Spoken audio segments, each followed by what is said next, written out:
And switching gears to our weather, it was a overcast but chilly day. Kind of dismal looking in this morning, but a great morning to be reading a book or watching a movie. Or sleeping in. Yeah, we're sleeping in. That sounds so good too. I know, I know. And it was one of those great days to get things done inside because it was pretty miserable outside. These were the daytime highs today. And normally we see a map like this in Florida this time of the year, and there should be a lot of 70s on that map. But today we only saw 60s pretty much across the entire state. Parts of Central Florida seeing cooler readings. We had some rain that came on through, and it certainly affected us throughout the day, but it really only brought us about 1/4 of an inch of rain. That was about it. So you can see the coolest readings were well over the central part of the state. As you got closer to the water's edge, we started to see a bit of a warm up. And interestingly, just in the last hour or so, we've started to see our temperature rise just a little bit.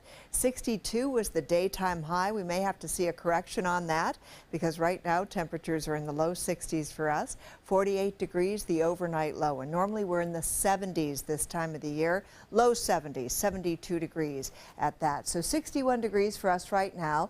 We have mostly fair skies around, so those clouds are finally beginning to sink on down to the south. The dew point levels are creeping up, the humidity is moving up as well, and the winds are coming in out of the west-northwest, and they're starting to pick up in speed just a little bit, around 13 miles per hour. Now, overnight lows tonight are going to be dropping down mostly into the 50s, and we'll see temperatures primarily in the mid to upper 50s for the overnight time period tonight. East of I-75, it will be a little bit cooler.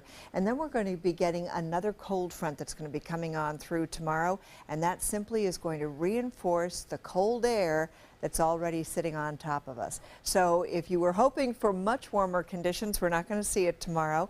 We're going to start to see that developing on Wednesday when we get back to more normal readings.